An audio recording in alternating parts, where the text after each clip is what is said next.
يا أيها الذين آمنوا صلوا عليه وسلموا تسليما সকল কালিমা পড়েন লা ইলাহা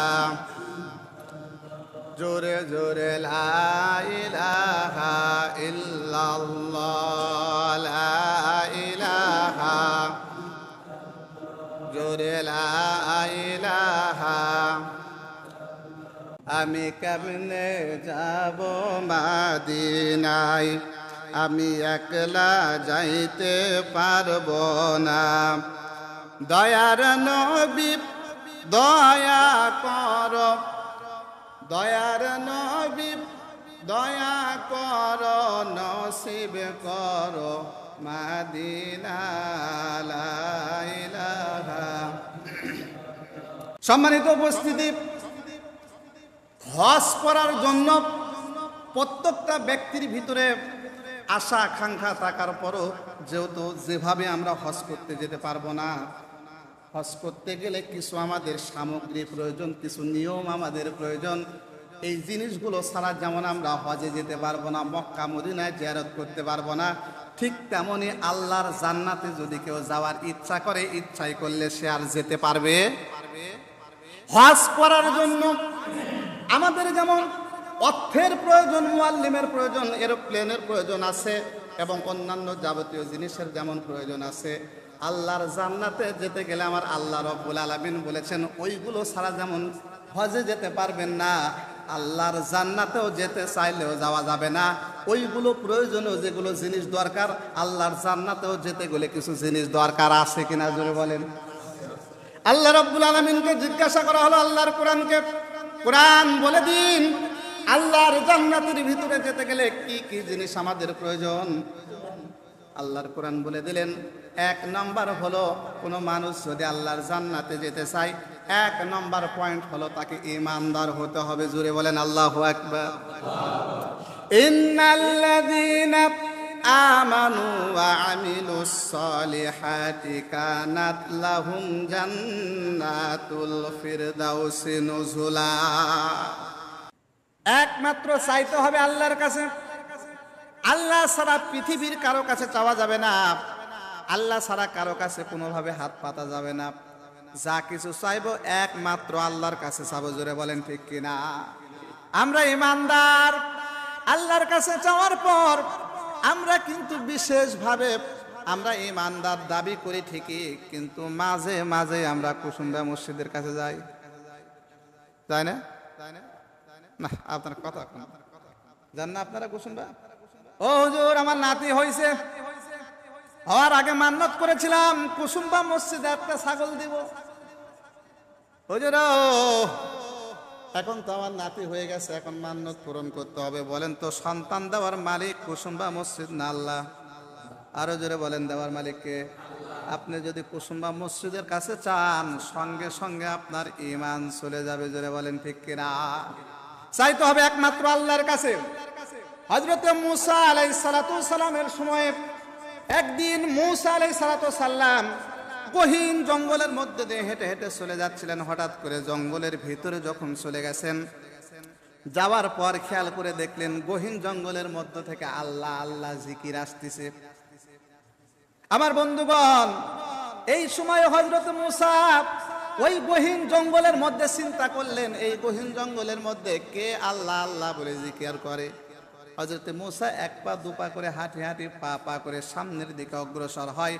অগ্রসর হওয়ার পরে সামনে অগ্রসর হওয়ার পর দেখে একজন বুজুর্গ বসে বসে আল্লাহ তাআলার জিকির করতেছে। জোরে বলেন সুবহানাল্লাহ। যত জিকির করবেন মন ফ্রেশ হয়ে যাবে, যত জিকির করবেন শয়তান দূর হয়ে যাবে, যত জিকির করবেন ইবাদতের প্রতি তত মন বসবে। জোরে বলেন সুবহানাল্লাহ। অথচ রাস্তা দিয়ে আমরা হেঁটে যাই, জিকির করা তো মনে চায় না, খালি গান বলবারই মনে চায়, তাই না? কিছু কিছু লোক আছে ধান লাগায় আর গান বলে, কিছু কিছু লোক আছে রাস্তা দিয়ে হেঁটে যাচ্ছে গান বলতে বলতে চলে যাচ্ছে। অথচ ওই জায়গায় আপনি যদি একবার সুবহানাল্লাহ বলেন, জান্নাতের মধ্যে আল্লাহ তাআলা এত বড় একটা গাছ তৈরি করে দিবেন, 700 বছর দ্রুতগামী একটা ঘোড়া দৌড়ে পার হতে পারবে না। ও, একটা সুবহানাল্লাহ বলার কারণে সওয়াব আছে না নাই? আর আমরা মনেই করি না। আল্লাহ খালি সওয়াবের নিয়ামত দিয়ে রাখছে, আমরা খালি নিলেই হবে। একবার আলহামদুলিল্লাহ বলেন, আল্লাহ তাআলা আপনাকে এত বেশি নিয়ামত দিবে আপনার জীবনে কল্পনা করতে পারবেন না। তার মধ্যে একটা নিয়ামতের কথা আপনাদের বলে দিই, একটা আমল, এই ওয়াজের মাঝখানে একটা আমল শিখাই, খেয়াল করেন, সবাই খেয়াল করেন। প্রতিদিন ফজরের সুন্নত পড়ার পরে ইয়া হাইয়ু ইয়া কাইয়ুম লা ইলাহা ইল্লা আনতা বিরহমাতিকা আস্তাগিস, বলেন ইয়া হাইয়ু ইয়া কাইয়ুম, ইয়া হাইয়ু ইয়া কাইয়ুম লা ইলাহা ইল্লা আনতা বিরহমাতিকা আস্তাগিস। এতটুকু দোয়া যদি আপনি প্রতিদিন ফজরের সুন্নত পড়ার পরে 40 বার, কয়বার?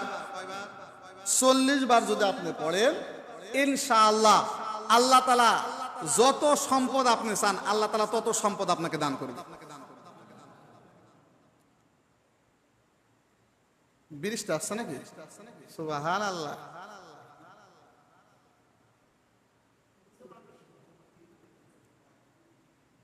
আবার অনেকে মনে করে হুজুর 1 মাস করার পরে বলে হুজুর কোনো ধন সম্পদ পাইলাম না, আপনি তো বলে গেলেন বা বলে আসলেন। আমি কিন্তু দূরের না, আমি প্রসাদপুর, আমার মাদ্রাসা, আমি প্রসাদপুরেই থাকি, দূরের মানুষ নয় আমি।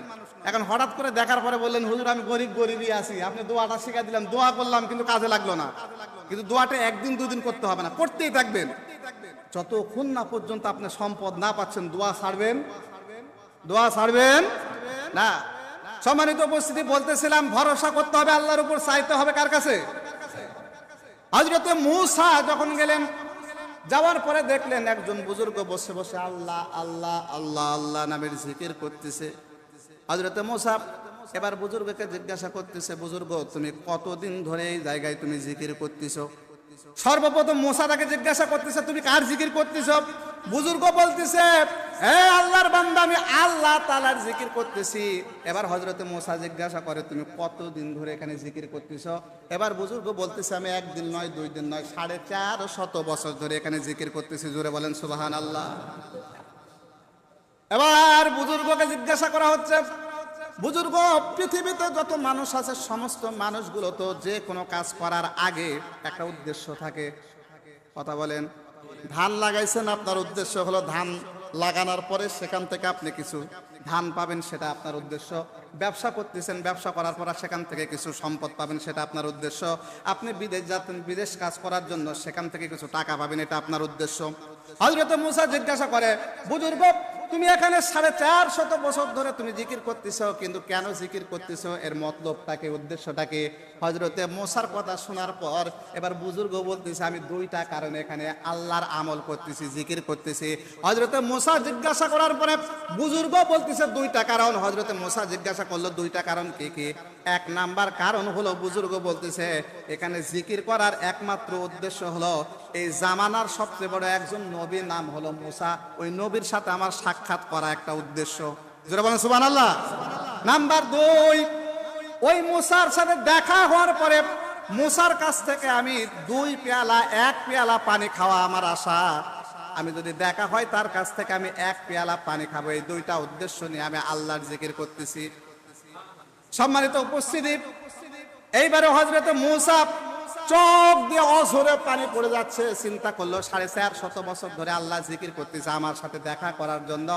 এবার হযরত মূসা এবার ওই বুজুর্গকে বলতেছে, বুজুর্গ যে মূসার সাথে দেখা করার জন্য 450 বছর ধরে তুমি এখানে জিকির করতেছিলে, আমি হলাম সেই নবী হযরত মূসা। জোরে বলেন সুবহানাল্লাহ। বুজুর্গ মূসা নবীকে বুকের ভিতরে চাপাইয়া ধরে আল্লাহর কাছে শুকরিয়া আদায় করতেছে। আল্লাহ 450 বছর ধরে আমি আল্লাহ জিকির করতেছিলাম এই মূসার সাথে দেখার জন্য। আল্লাহ গো মূসাকে পেয়ে গেছে, আল্লাহ আমার আর মনের আকাঙ্ক্ষার একটা আছে। এবার মূসা নবীকে বলতেছে, মূসা নবী তোমার সাথে যেহেতু দেখা হলো, এখন তোমার হাতের 1 পেয়ালা আমি পানি খাবো। হযরত মূসা চিন্তা করলো লোকটা 450 বছর ধরে খালি জিকির করতেছে, আমার হাতের 1 পেয়ালা পানি খাওয়ার জন্য। হযরত মূসা এবার 1 পেয়ালা পানি নেওয়ার জন্য গহীন জঙ্গলের মধ্যে বের হয়েছে। যাইতে যাইতে কোনো জায়গায় পানি পায় না, কোনো জায়গায় পানি পায় না। অনেক দূর পর্যন্ত যাওয়ার পর, সেখানে যাওয়ার পর একটু পানি পাইছে 1 পেয়ালা। হযরতে মূসা পানি নেওয়ার পর এই পানি নিয়ে রিটার্ন ফিরে আসার পর বুজুর্গর কাছে এসে দেখে বুজুর্গ আর দুনিয়াতে বেঁচে নাই, আল্লাহর ডাকে সাড়া দিয়ে চলে গেছে। জোরে বলেন সুবহানাল্লাহ। এবার হযরতে মূসা চিন্তায় পড়ে গেলেন, আহারে কিছুক্ষণ আগে আমার হাতের এক পেয়ালা পানি খাওয়ার জন্য বুজুর্গ বেঁচেছিল, আর এই মুহূর্তে আল্লাহ কেন আমার কাছ থেকে নিয়ে গেল?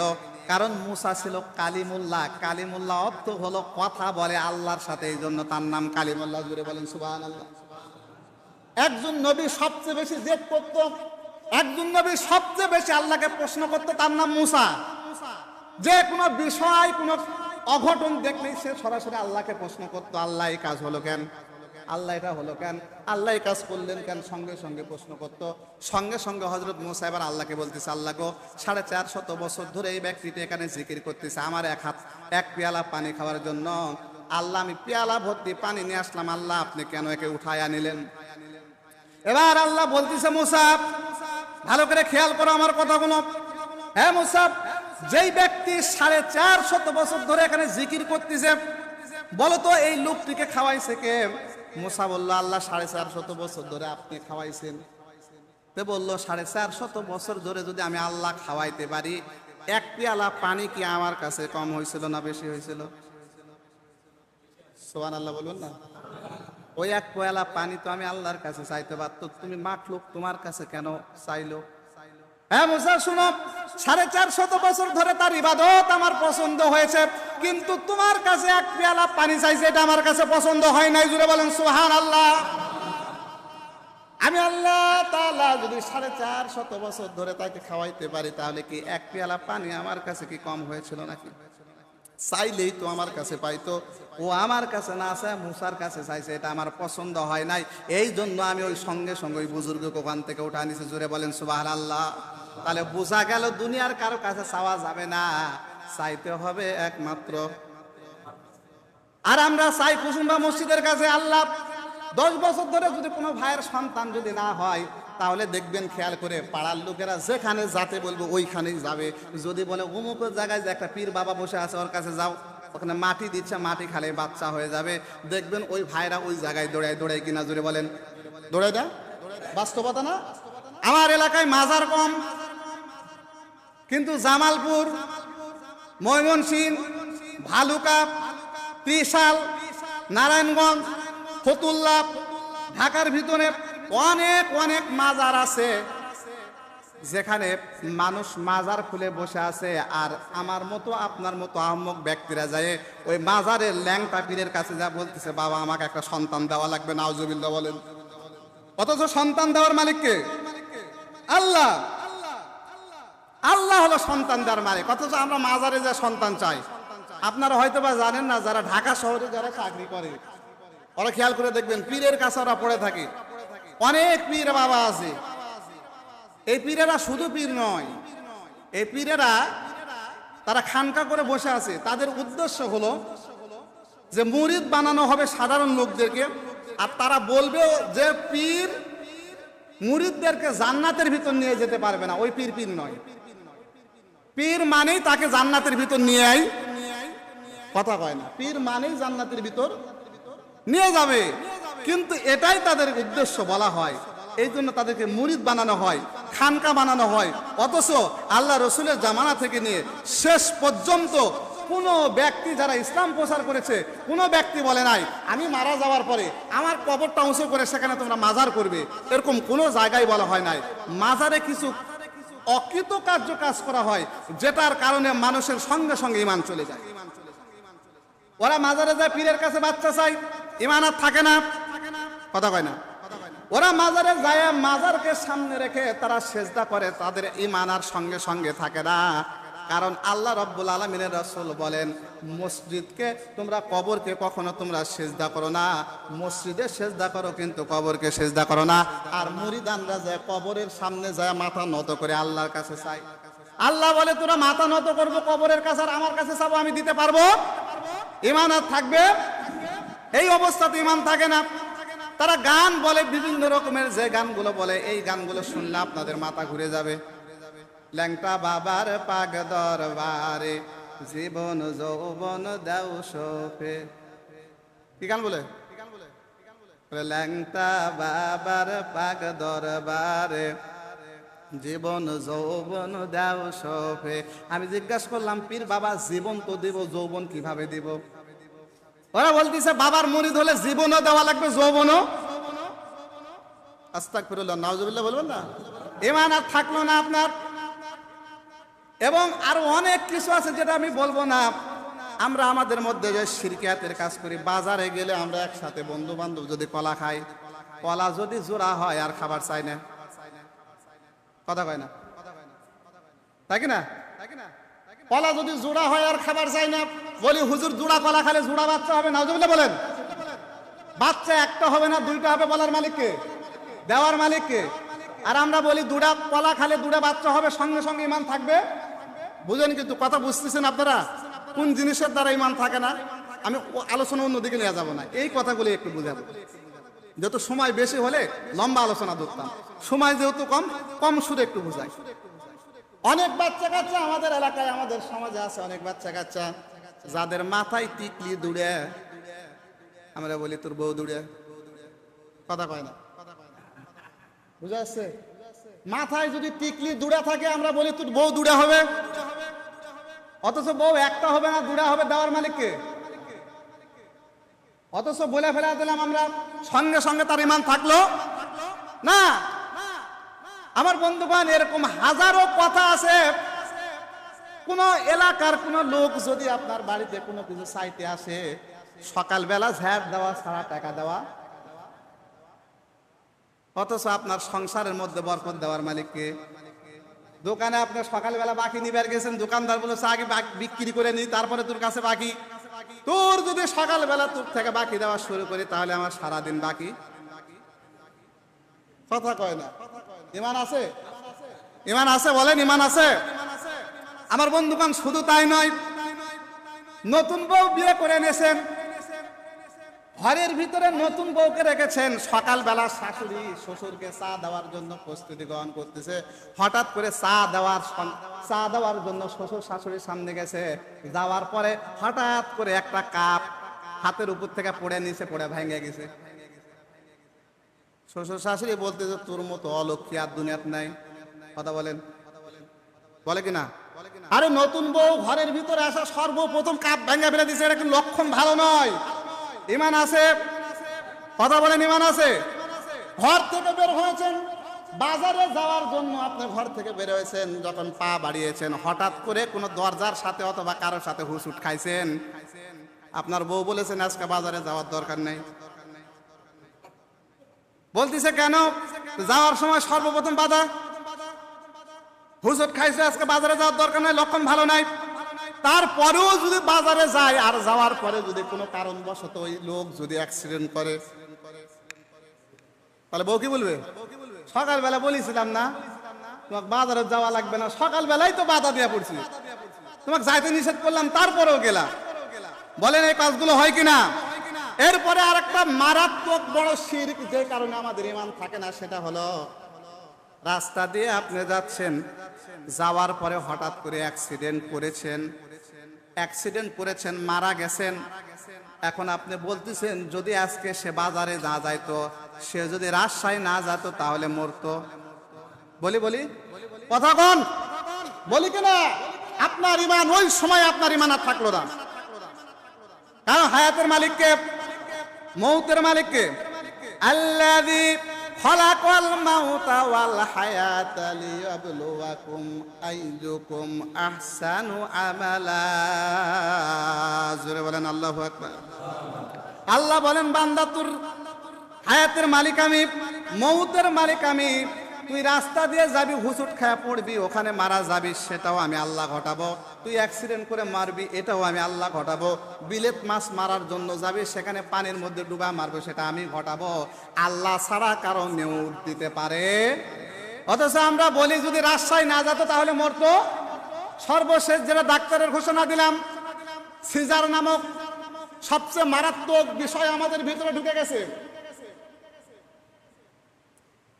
সিজার যদি আপনি আপনার বউকে করেন, তাহলে 2টা বাচ্চার উপর আর নেওয়া যাবে, কথা কয় না, নেওয়া যাবে। সর্বোচ্চ 3টাই নিতে পারবেন, এরপর আর নেওয়া। অথচ আমার মা, আপনার খালা, আপনার দাদি 5টা 7টা 10টা করে সন্তান হয়েছে কিনা, এখনো বেঁচে আছে কিনা। অথচ ইহুদিরা এমন একটা কাজ ঢুকা দিল মুসলমানদের মধ্যে, দেখবেন মুসলমানরা যত ধ্বংস হয়েছে, মুসলমানের সন্তানেরা যত ধ্বংস হয়েছে, এটা সবগুলো ইহুদিদের কাজ, মুসলমানদের কাজ নয়। মোবাইল নামক এক আজরাইল আমাদের মধ্যে ঢুকা দিয়েছে, তাই নি? এই মোবাইল নামক আজরাইল, যার যার ঘরে ঘরে ছোট্ট ছোট্ট সন্তান আছে, কথা কয় না, কান্নাকাটি শুরু করছে। মোবাইল না দিলে হয় না, মোবাইল দিতেই হবে, মোবাইল দিলে আর কান্নাকাটি করে না। এমনকি বইয়েরা এই একটা মোবাইলের কারণে পরকীয়া করতেছে, এই মোবাইলের কারণে অন্যের সাথে বের হয়ে যাচ্ছে, এই মোবাইলের কারণে কত গুনার কাজ হচ্ছে, কত যুবক তাদের যৌবন নষ্ট করে ফেলে দিচ্ছে, কত যুবক এই মোবাইলে কথা বলে তারা গুনার কাজ করতেছে। এর মধ্যে একটা ইহুদিদের কাজ হলো সিজার নামক একটা জিনিস। আগে কিন্তু সিজার ছিল না, আল্লাহর উপর ভরসা ছিল। আমাদের সন্তান হয়েছে, মারা গেছে, এটা একমাত্র আল্লাহর উপর ভরসা ছিল। আর এখন যদি সন্তান হয়, সিজার যদি করতে বলা হয়, আর আপনি যদি সিজার না করেন, আর বাচ্চা যদি মারা যায়, তখন আপনার বিশ্বাস হবে যদি সিজার করলো নি তাহলে বাচ্চাটা বেঁচে গেল নি। জুড়ে বলেন নাউজুবিল্লাহ। এই কথাগুলো বহুত কথা আছে, সময় নেয়। এরকম বহুত কথা আছে যার দ্বারা আমাদের ঈমান থাকে। এই কথাগুলো কি বুঝে আসছে তো নাকি? গ্রামগঞ্জে তো এই কাজগুলো হয় নাকি, হয় না? এই কাজগুলোর কারণে আমাদের ঈমান থাকে না, সঙ্গে সঙ্গে আমাদের ঈমান হারা হয়ে যায়। এই অবস্থাতেই যদি কোনো মানুষ মৃত্যুবরণ করে, তাহলে সে আল্লাহর জান্নাতে কোনোদিন যেতে পারবে না। আল্লাহ রাব্বুল আলামিন বলেন, ইন্নাল্লাহা লা ইয়াগফিরু আইয়ুশরাকা বিহি ওয়া ইয়াগফিরু মা দুনা যালিকা লিমান ইয়াশা ওয়া মান ইউশরিক বিল্লাহি ফাকাদ দাল্লা দালালাম বাঈদা। জোরে বলেন আল্লাহু আকবার। আল্লাহ তাআলা বলেন, বান্দা তুমি যদি যত আসমান থেকে পাহাড় পরিমাণ, পাহাড় থেকে আসমান পরিমাণ যদি তুমি গুনাহ করো, আর আমি আল্লাহ রব্বুল আলামিন ওই গুনাহকে যদি ইচ্ছা করে মাফ করে দিব, একটা সত্য হলো ওই গুনার মধ্যে তোমার শিরকের গুনাহ থাকা যাবে। যারা বলেন যাবে? যদি তোমার গুনার মধ্যে শিরকের গুনাহ না থাকে, তোমার গুনার মধ্যে যদি শিরক না থাকে, আসমান থেকে জমিন পর্যন্ত, জমিন থেকে আসমান পর্যন্ত যদি তুমি গুনাহ করো, আমি আল্লাহ রব্বুল আলামিন ইচ্ছা করলে ওই গুনাহ মাফ করে দিব। জোরে বলেন সুবহানাল্লাহ। সুতরাং শিরকের কোনো কাজ করা যাবে। 2টা পয়েন্ট, যদি আপনি শিরক করেন তাহলে আপনার ঈমান থাকবে, যদি শিরক করেন তাহলে আপনার ঈমান থাকবে, আর যদি আপনি ঈমান আনেন তাহলে আপনার শিরক করা যাবে। কথা কি বুঝে আসছে? এই জন্য একটা সত্য, আজকে একটা আমল আপনাদের শেখা যায়, সেটা হলো প্রতিদিন ঘুমের আগে, ঘুমের অপর নাম মৃত্যু। কি ঘুমের অপর নাম? মৃত্যু। যদি আমরা এই কথাগুলো যদি কোনো সময় বলে থাকি, বলতেই পারি, মনের অজান্তে আমরা বলে ফেলে দিয়েছি, আমরা জানি না, অবস্থায় মারা গেলে কিন্তু আমরা জাহান্নামে যাব। এই জন্য প্রতিদিন ঘুমের আগে সর্বপ্রথম আপনি আস্তাগফিরুল্লাহ পড়বেন 3 বার। কয়বার? 3 বার। ভালো করে বুঝেন, এটা শেষ। আস্তাগফিরুল্লাহ পড়বেন 3 বার। 3 বার পড়ার পরে আপনি কালিমায়ে তয়্যিবা পড়বেন 1 বার, লা ইলাহা ইল্লাল্লাহু মুহাম্মাদুর রাসূলুল্লাহ। এরপরে কালিমায়ে শাহাদাত পড়বেন 1 বার, আশহাদু আল্লা ইলাহা ইল্লাল্লাহু ওয়াহদাহু লা শারীকা লা ওয়া আশহাদু আন্না মুহাম্মাদান আবদুহু ওয়া রাসূলুহু। এরপরে আপনি ঘুমের দোয়া পড়বেন, আল্লাহুম্মা বিসমিকা আমুতু ওয়া আহইয়া, বলে বিসমিল্লাহ বলে আপনি ঘুমায় যাবেন। এই অবস্থাতে আপনার ঈমান চলে আসলো, মারা গেলে কোনো সমস্যা নাই। আল্লাহ রাসূল বলেন, কোনো ব্যক্তি যদি একবার ঈমান আনে, কোনো ব্যক্তি যদি একবার লা ইলাহা ইল্লাল্লাহ বলে, এরপরে যদি সে পাহাড় পরিমাণ গুনাহ করে, সে জাহান্নাম খেটে খেটে হলেও একদিন না একদিন তাকে জান্নাতের ভিতর প্রবেশ করানো হবে। তাহলে আজকে থেকে আমরা আর কোনো শিরক করব, কথার মধ্যে যে কথাগুলো বলবো অবশ্যই বুঝে বুঝে আমরা কথাগুলো বলবো ইনশাআল্লাহ। পারবো তো নাকি? পারবো তো? কথাগুলো একটু ভেবে চিন্তে বলতে পারবো না? আর গায়ের জোরে কাউকে কিছু বলবো না, ক্ষমতার জোরে কাউকে কিছু বলবো না, কারণ আজ আছি কাল নাই। আজকে ক্ষমতার বড়াই আছে, কালকে নাও থাকতে পারে। আপনারা কল্পনা করছেন 15 বছর শাসন করার পর কোনোদিন নেমে যাবে, এরকম কারো কল্পনা ছিল? নিচ থেকে উপর পর্যন্ত সাজানো, পাই, তাই কি না? কারো কি কল্পনা ছিল? অথচ আল্লাহর মায়ের মুহূর্তের মধ্যে নেমে গেছে। তাহলে বোঝা গেল ক্ষমতা চিরকাল চিরকাল থাকে না। আজকে আপনি ক্ষমতার বড়াই দেখে একটা নিরপরাধ মানুষকে আপনি চড় মারতেছেন, একদিন হতে পারে ওই ব্যক্তি আপনার উপরস্থ হতে পারে।